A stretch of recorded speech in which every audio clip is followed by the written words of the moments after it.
안녕하세요. 옛것을 익혀 새로움을 아는 지혜, 온고지신입니다. 오늘 우리는 역사상 가장 위대한 스승, 공자의 이야기 속으로 들어가 보려 합니다.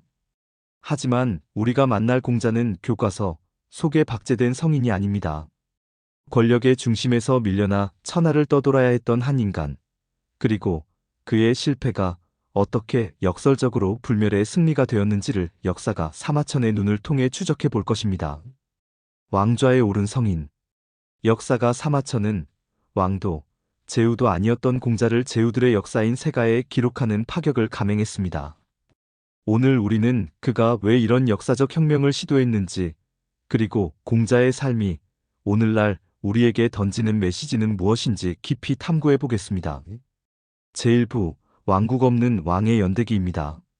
사마천의 사기에서 공자세가는 단순한 전기가 아닙니다. 위대함의 본질을 재정의하는 기념비적인 텍스트이죠.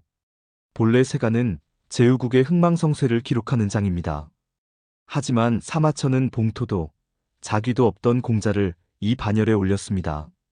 이는 공자의 정치적 실패가 오히려 그의 사상적, 역사적 승리를 위한 필연적 과정이었음을 증명하려는 사마천의 치밀한 서사 전략입니다.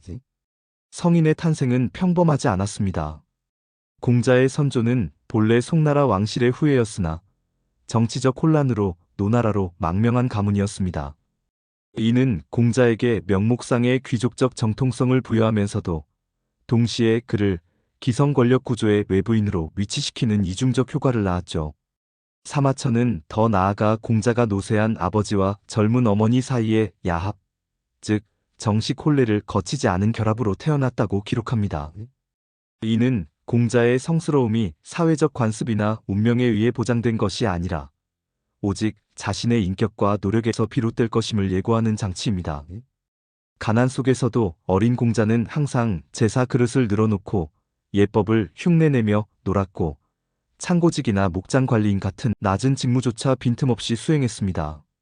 사마천은 이처럼 사회적 약점들을 의도적으로 부각시키고 이를 공자의 내재적 열망 및 성실함과 대조시킵니다. 공자의 권위는 혈통이 아닌 오직 그의 인격과 수양에서 비롯된다는 강력한 주장을 처음부터 구축하고 있는 것입니다. 공자의 생애에서 가장 극적인 부분은 자신의 정치적 이상, 즉 인에 기반한 덕치를 실현시켜줄 군주를 찾아 14년간 천하를 주유했던 시기입니다. 이 기나긴 여정은 끝없는 좌절과 실패의 연속이었지만 역설적으로 그의 사상과 인격을 완성시킨 용광로와 같은 시간이었습니다. 그의 여정은 수많은 만남과 시련으로 채워져 있습니다. 주나라의 수도 낙양에서는 노자를 만나 교만함을 버리라는 충고를 듣고 제나라에서는 경공의 인정을 받았지만 현실주의자 제상한영의 반대로 등용이 좌절됩니다. 유학자들은 현실 감각이 없고 번거로운 예법에만 집착한다는 안영의 비판은 이상과 현실 사이의 영원한 긴장을 보여주죠. 여정 중 가장 혹독했던 시련은 진나라와 채나라 사이에서 식량이 떨어져 굶주림에 시달렸던 진체지액 사건입니다. 이 극한의 상황 속에서 공자와 제자들의 신념은 시험대에 오릅니다. 또한 세상을 등지고 살아가는 은자들은 공자의 노력을 조롱했지만 그는 새나 짐승과 더불어 살 수는 없는 법이라며 인간 사회의 문제를 외면할 수 없다는 확고한 신념을 보여줍니다. 정치적 관점에서 이 14년의 여정은 명백한 실패였습니다. 그는 거절당하고 위협받고 굶주렸습니다. 그러나 사마천은 바로 이 실패의 순간들을 통해 공자의 인격과 철학이 증명되고 승화되는 과정을 그려냅니다. 만약 공자가 제나라의 재상이 되어 권력을 잡았다면 그는 역사 속 수많은 정치가 중 한 명으로 남았을지 모릅니다.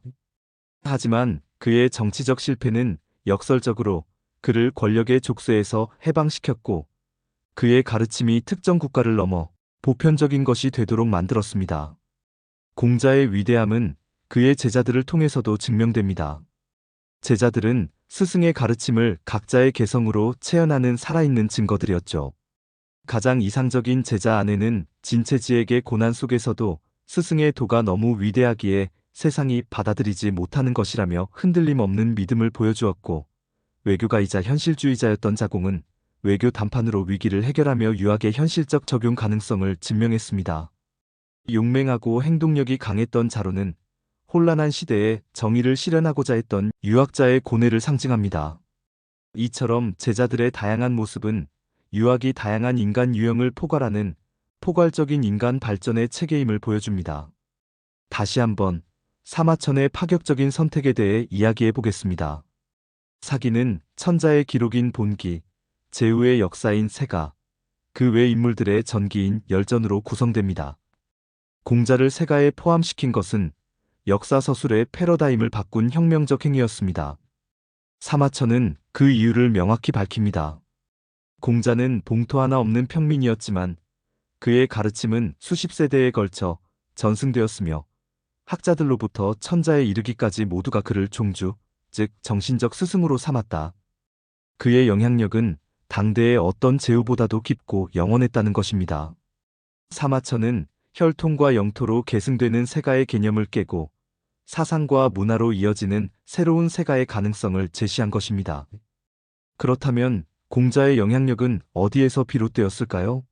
첫째는 고전의 정리와 전승입니다. 그는 시경, 서경 등 흩어져 있던 고대 문헌을 체계적으로 정리하여 후세에 전달하는 것을 사명으로 여겼습니다. 그가 정리한 고전들은 이후 2000년 이상 동아시아 문명의 핵심 텍스트가 되었죠. 둘째는 그의 사상이 지닌 보편성입니다. 공자 사상의 핵심은 인입니다. 이는 타인에 대한 공감과 배려를 바탕으로 한 인간다움의 실현을 의미합니다. 개인의 내면적 도덕성이 타인과 사회로 확장될 때 진정한 가치를 지닌다고 본 것이죠. 이러한 인본주의적 가치는 시대를 넘어 오늘날 우리에게도 깊은 울림을 줍니다. 제2부 시대를 초월한 언어입니다. 공자세가는 그의 삶의 극적인 순간들이 응축된 고사성어의 보고이기도 합니다. 이 고사성어들은 단순한 어휘가 아니라 역사적 서사와 도덕적 교훈을 담고 있는 살아있는 화석과 같습니다. 지금부터 그 속에 담긴 이야기들을 하나씩 살펴보겠습니다. 이번 영상에서는 공자의 삶에서 유래한 대표적인 세 가지 고사성어, 위편 3절, 상가지구, 그리고 불치하문이 탄생 배경과 그 속에 담긴 깊은 의미를 탐구해 보겠습니다. 첫 번째 고사성어는 위편 3절입니다. 가죽으로 엮은 채 끈이 3번 끊어지다라는 뜻으로 학문에 대한 지극한 열정을 상징하죠. 이 이야기는 공자가 노년에 심오한 철학서인 주역에 심취했을 때의 일화에서 유래합니다. 당시 책은 대나무 조각을 가죽끈으로 엮어 만들었는데 공자가 주역을 얼마나 반복하여 읽었던지 그 가죽끈이 3번이나 닳아 끊어졌다고 합니다.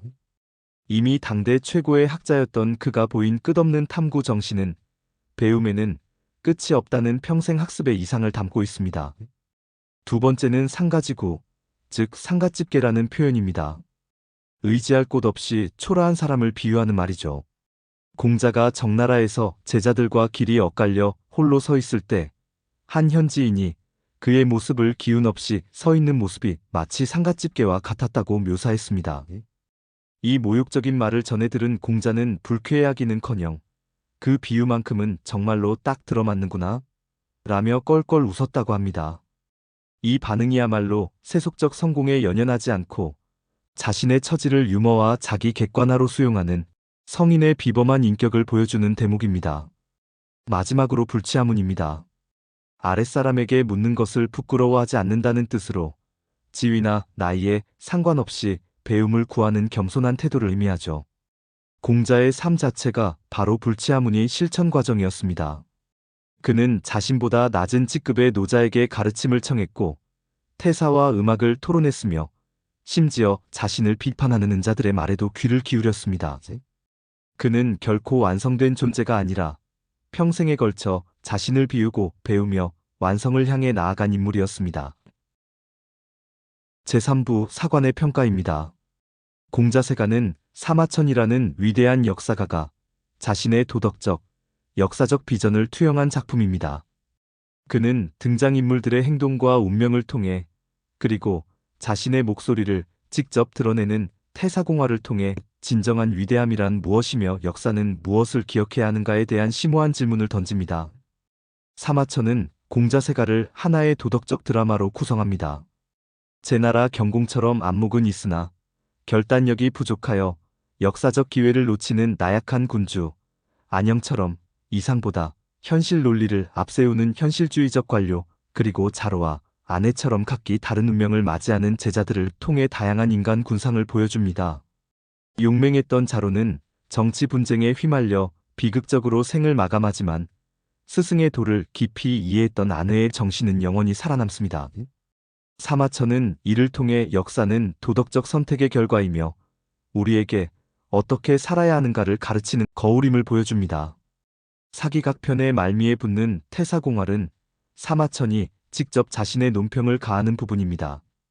여기서 그는 높은 산을 우러러보며 큰 길을 따라 걷는다는 시경 구절을 인용하며 공자에 대한 무한한 흠모를 표현하고 그를 지극한 성인이라 칭송합니다. 이 논평을 깊이 이해하려면 사마천 자신의 삶과 연결해야 합니다. 그는 장군 일흥을 변호하다 황제의 노여움을 사 궁형이라는 끔찍한 형벌을 당했습니다. 정치적으로는 완벽한 실패였죠. 바로 이 지점에서 공자는 사마천 자신의 분신과도 같은 존재가 됩니다. 현실 정치에서는 실패했지만 자신의 저술을 통해 불멸의 명성을 얻은 공자의 모습에서 사마천은 자신이 나아가야 할 길을 보았을 것입니다. 결국 공자세가는 사마천 자신의 삶을 정당화하는 가장 강력한 변론서이기도 합니다. 결론적으로 공자세가는 권력에 대한 영향력의 승리를 기록한 서사시입니다.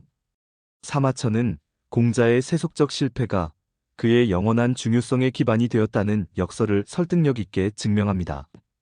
그의 권위는 혈통이나 지위가 아닌 오직 인격과 학문에서 비롯되었으며 정치적으로 실패했기에 그의 사상은 특정 국가를 넘어 보편적인 것이 될 수 있었습니다. 군사적 정복으로 세워진 왕조보다 사상과 문화의 영향력으로 세워진 정신의 왕조가 훨씬 더 영속적일 수 있음을 사마천은 공자의 삶을 통해 선언한 것입니다. 한 인물이 어떻게 역사가 되고 문명이 되는가에 대한 가장 위대한 증언, 공자세가. 오늘 이야기는 여기까지입니다. 권력보다 더 강한 영향력의 힘에 대해 다시 한번 생각해보는 계기가 되셨기를 바랍니다. 영상이 유익하셨다면 구독과 좋아요 부탁드립니다. 여러분의 관심이 더 깊이 있는 지식을 나누는데 큰 힘이 됩니다. 지금까지 온고지신이었습니다. 감사합니다.